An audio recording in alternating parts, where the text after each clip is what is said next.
పాకిస్తాన్ దేశం నుంచి మోదీ గారికి పిలుపు. మీరు ఖచ్చితంగా మా దేశానికి రావాలి, మీరు వచ్చి షాంఘై కోఆపరేషన్ ఆర్గనైజేషన్ సో ఈ మీటింగ్లో పాలు పంచుకోవాలి అని చెప్పి వాళ్ళు అడిగారు. సో పాకిస్తాన్ బుద్ధి మనందరికీ తెలుసు, వాడితో ఎటువంటి డిప్లొమాటిక్ వ్యవహారాలు మనము ఇష్టపడము. కానీ వాడు పిలిచాడు. పిలిచిన వాడు ఎంత ఒక దరిద్రుడు, ఎంత ఒక దుర్మార్గుడు అంటే చూడండి, మొన్నటికి మొన్న జాకీర్ నాయక్ అంటే భారతదేశం నుంచి పారిపోయిన ఒక మత ప్రచారకుడు, చాలా తప్పుగా మాట్లాడాడు మన దేశం గురించి. అలాగే మీకు బోల్డ్ అంతా తీవ్రవాద ఫండింగ్. సో ఇదంతా మనం ఇన్వెస్టిగేషన్ చేస్తున్నామని తెలిసి అతను మన దేశం విడిచి పారిపోయాడు. అతనికి ఒక రెడ్ కార్పెట్ వెల్కమ్ అండి. మీరు నమ్ముతారా? అంటే భారత్ యొక్క శత్రువు అతను మా మిత్రుడు, అతనికి మేము ఘన స్వాగతము పలుకుతాము. అంటే మోదీ గారు మీరు మా పాకిస్తాన్ రావాలి, అలాగే జాకీర్ నాయక్ గారు మీరు రండి. సో ఇలాంటి ఒక దేశంతో మనం డిప్లొమాటిక్ టైస్ పెట్టుకోవాలా అంటే మోదీ గారు అవుట్రేట్ నథింగ్ డూయింగ్ అండి. నేను పాకిస్తాన్ వెళ్ళడం లేదు.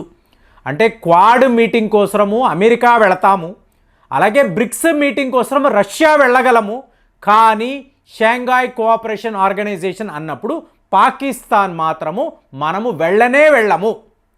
సో ఇవాళ వ్యవహారం అంతా చూశారనుకోండి, మళ్ళీ జైశంకర్ మాస్టర్ ఆయన దగ్గరికి వచ్చింది.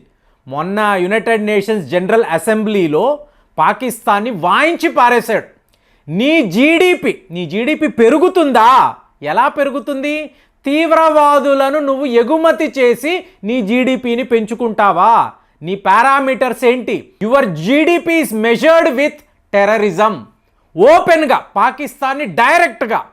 సో అలాంటిది ఇవాళ జైశంకర్ గారు పాకిస్తాన్ వెళుతున్నారు. అంటే జూలై నెల హెడ్ ఆఫ్ స్టేట్ మీటింగ్స్ అని అంటారు, దీనికి మోదీ గారు వెళ్ళలేదు. అలాగే ఇప్పుడు October 15, 16 head of government, so దీనికి కూడా మోదీ గారు వెళ్ళలేదు. జైశంకర్ గారు దయచేసి మీరు వెళ్ళండి అని అన్నారు. నాకైతే జైశంకర్ గారు వెళ్ళడము కూడా కరెక్ట్ కాదు. ఎందుకంటే మీకు న్యూయార్క్లో డైరెక్ట్గా పాకిస్తాన్ పేరును రెఫర్ చేస్తూ మనము చాలా పెద్ద లెవెల్లో ఇక చెప్పు దెబ్బ అని కూడా నేను వీడియో పెట్టాను, అలాగే ఉండింది. పాయింట్ బై పాయింట్ ఇటు అటు స్లాబ్స్, ఇండియా స్లాబ్స్ పాకిస్తాన్ అని చెప్పి హెడ్లైన్స్. అలాంటిది ఆ దేశానికి, ఇస్లామాబాద్కి మన జైశంకర్ గారు ఎందుకు వెళ్ళాలి? ఒకటి ఫ్రెండ్స్, మనకు షాంఘై కోఆపరేషన్ ఆర్గనైజేషన్ దీనితో ఎటువంటి సంబంధము లేదు, ఎటువంటి ఇంపార్టెన్స్ మనం ఇవ్వడం లేదు. ఇది ఏమిటని చాలామంది అడుగుతారు యువకులు. మీకు ఒకవైపు భారత్, పాకిస్తాన్, చైనా, రష్యా, అలాగే Kazakhstan, Kyrgyzstan, Tajikistan, Uzbekistan. So 8 దేశాల కూటమి. ఇందులో 4 న్యూక్లియర్ పవర్స్ ఉన్నారు. ప్రపంచంలో ఉండే జీడిపిలో 25% మీకు ఒక్క షాంఘై కోఆపరేషన్ ఆర్గనైజేషన్లోనే ఉంటుంది. అలాగే పాపులేషన్ అన్నారు అనుకోండి, 40% పాపులేషన్ ఈ గ్రూపులోనే.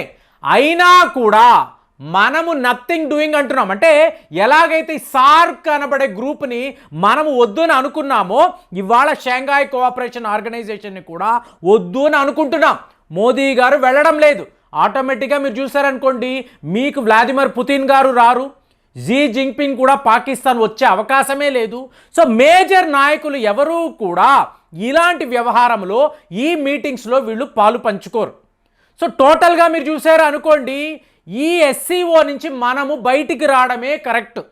ఎందుకు కరెక్ట్ అంటున్నాను అంటే, మీకు పాకిస్తాన్ దేశంలో ఇలాంటి ఒక మీటింగ్ వాళ్ళు ఏమో ఆలోచించారు, భారత్ G20ని చాలా ఘనంగా అద్భుతంగా నిర్వహించారు కదా, మనము కూడా షాంఘై కోఆపరేషన్ ఆర్గనైజేషన్ని చాలా గొప్పగా నిర్వహిద్దాము, భారత్ ప్రధాని మోదీ గారిని ఇన్వైట్ చేద్దాము.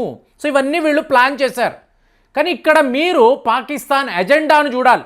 పాకిస్తాన్ ఎజెండా కాదు, ఎస్సీఓ యొక్క ఎజెండా చూడాలి. ఫస్ట్ వీళ్ళు ఏం మాట్లాడతారు? సెక్యూరిటీ అంటారు. పాకిస్తాన్లో సెక్యూరిటీ ఏంటండి? ఓన్లీ తీవ్రవాదం. అలాగే ఎకానమీ అంటారు. మీకు పాకిస్తాన్లో ఎకానమీ అంటూ ఏమైనా ఉందా? వ్యాపారం అని ఏమైనా ఉందా? ఎవరితో అయినా వాళ్ళు వ్యాపారాలు చేస్తున్నారా? ఎక్స్పోర్ట్స్ చేస్తున్నారా? తీవ్రవాదము తప్పించి పాకిస్తాన్ ఏమీ చేయడం లేదు. ఇక నెక్స్ట్ లెవెల్లో చూశారు అనుకోండి, ర్యాట్స్ అంటారు. అంటే రీజనల్ యాంటీ టెర్రరిజం స్ట్రక్చర్. నీ దేశంలో ఎటు చూసినా టెర్రరిజం, ఎటు చూసినా తీవ్రవాదులు, నువ్వు ర్యాట్స్కి సంబంధించి ఏం మాట్లాడతావు? ఎలా చూసుకున్నా ఈ ప్రోటోకాల్ అనండి, పారామీటర్స్ అనండి, మోదీ లాంటి ఒక నాయకుడు పాకిస్తాన్ దాకా, ఇస్లామాబాద్ దాకా వెళ్ళాలి అంటే మీకు ఇక్కడ ఎక్కడా కూడా మన ఫారిన్ పాలసీకి అనుకూలమైన వ్యవహారాలు లేనేలేవు. అలాంటిది మోదీ గారు అవుట్రైట్ నో, నేనైతే రాను. కానీ ఫార్మల్గా మీరు అంటున్నారు కదా, ఇప్పుడు చైనా నుంచి కూడా వాళ్ళ ఫారిన్ మినిస్టర్ మీకు వాంగ్ యీ రావచ్చు, అలాగే రష్యా నుంచి కూడా వాళ్ళ ఫారిన్ మినిస్టర్ రావచ్చు. కాబట్టి జైశంకర్ గారు మీరు వెళ్ళండి అన్నారు. కానీ థ్రెట్ మనకే ఎక్కువండి. కాబట్టి జైశంకర్ గారిని అలాంటి ఒక తీవ్రవాద దేశానికి పంపించడం ఎలా చూసుకున్నా కూడా మంచిది కాదు. కానీ ధైర్యం చేసి, ఇప్పుడు ఒకవేళ ఆయన అక్కడికి వెళ్ళారు, ఇస్లామాబాదులో ఈ శత్రువుల మధ్యలో ఉన్నారు, పాకిస్తాన్ వాడు ఏదో ఒకటి మాట్లాడతాడు. సో అక్కడ న్యూయార్కులో యునైటెడ్ నేషన్ జనరల్ అసెంబ్లీలో మాట్లాడినట్టుగా పాకిస్తాన్లో కూడా ఈయన మాట్లాడారని ఖచ్చితంగా మాట్లాడతారు, ఏ డౌటు లేదు. అలాంటప్పుడు ఈయనకి ప్రమాదం ఉంటుంది కదా, మీరు ఎందుకు ఆ దేశానికి వెళ్ళాలి? ఇది నేను అడిగే ప్రశ్న. నాకైతే 100% డౌట్లు ఉన్నాయి వెళ్ళకపోతే ఇప్పుడు ఏమిటని. కానీ వెళ్ళే తీరతాను, ఈయన అక్కడ మాట్లాడాలి అని చెప్పి మన ఫారిన్ అఫైర్స్ ఆఫీసు కూడా భావించడంతో జైశంకర్ గారు వెళ్ళడానికి ప్రిపేర్ అయ్యారు. మీకు మళ్ళీ అక్టోబర్ 22, 23 అన్నారనుకోండి, బ్రిక్స్ సబ్మిట్ ఉంది, దానికి మళ్ళీ మోదీ గారు వెళుతున్నారు. అంటే షాంఘాయ్ కోఆపరేషన్ ఆర్గనైజేషన్ మన ప్రయారిటీ కాదు, ఇది ఒట్టి వేస్ట్ గ్రూప్. ఎందుకు ఇందులో ఉన్న గ్రూప్స్, ఇప్పుడు ఒకవేళ మీరు చైనా రష్యా అన్నారనుకోండి, వాళ్ళు ఏం చేస్తారు? మీకు యాంటీ యూరోప్, యాంటీ వెస్టర్న్ ఎజెండాను అక్కడికి తీసుకొస్తారు. కానీ భారత్ ఏం మాట్లాడుతుంది? ఎప్పుడు కూడా మనము ఒక బ్రిడ్జిలా ఉంటాం. ఆసియా ఖండానికి యూరోప్కి మధ్య మనము ఒక బ్రిడ్జ్. అలాగే వెస్టర్న్ కంట్రీస్తో మనం స్నేహపూర్వకంగా ఉండడము, ఇదంతా ఏంటి? గ్లోబల్ పీస్ గురించి మనము చేసే ప్రయత్నాలు. అంటే కలిసి ఉంటే కలదు సుఖము అని అంటారు చూసారా, అలా మనం ఆలోచిస్తాం. ఈ యుద్ధాలు, ఈ గొడవలు, ఈ కాన్ఫ్లిక్ట్ మనకి వద్దురా, అందరూ కలిసి ఉందాము, ఇలా మనం ఆలోచిస్తాం. కానీ ఇది ఒక పాకిస్తాన్తోనో చైనాతోనో కుదురుతుందా? అమెరికా వాడితో అయితే అసలే కుదరదు. తన అజెండా ప్రకారమే ప్రపంచాన్ని చూసే ఒక దేశం. కానీ మనము మాత్రము పాకిస్తాన్ని శత్రువుగా చూసాము. ఆ ఒక్క దేశం విషయంలో మనం ఎక్కడ కాంప్రమైజ్ అవ్వము. మరి దాని రెపర్కషన్సే ఇవాళ మోదీ గారు 100% అందరూ అనుకున్నారు పులి మీద స్వారీ చేయడము ఈయనకి ఇష్టము కదా, సో పొలోమంటూ పాకిస్తాన్ కూడా వెళతాడు, ఇస్లామాబాద్లో కూర్చొని అక్కడ ఈయన మాట్లాడతాడని అందరూ అనుకున్నారు. కానీ ఈ గ్రూపే ఒక అవసరం లేని, అనవసరమైన, ఎక్కడా కూడా ప్రొడక్టివ్గా ఎవరికి ఉపయోగపడని ఒక గ్రూపుగా షాంఘాయ్ కోఆపరేషన్ ఆర్గనైజేషన్ ఇవాళ మారింది. కాబట్టి మోదీ గారు ఏమిటంటే, నేను రాను, జైశంకర్ గారు అయితే అటెండెన్స్ వెయ్యాలి కదా, ఒకవేళ వాళ్ళు ఏమైనా తిక్కగా మాట్లాడితే కరెక్ట్ అయిన జవాబు ఇవ్వాలి కదా, దానికి ఎవరు సరైన వ్యక్తి అంటే ఈయనే కదా. కాబట్టి 100% జైశంకర్ అక్కడికి వెళతారని చెప్పి నిన్నటికి నిన్న ఈ కన్ఫర్మేషన్ వచ్చింది. మరి మీరు చెప్పండి, మోదీ గారు పాకిస్తాన్, ఇస్లామాబాద్ వెళ్ళను అన్నారు, జైశంకర్ గారిని పంపిస్తున్నారు, ఇది కరెక్ట్ అంటారా తప్పంటారా? పాకిస్తాన్ లాంటి ఒక చీప్ దేశానికి మన ప్రధాని ఎందుకండి వెళ్ళాలని మీరు కూడా భావిస్తున్నారా? కామెంట్స్లో రాయండి. మళ్ళీ వచ్చే వీడియోలో కలుద్దాం. జై హింద్.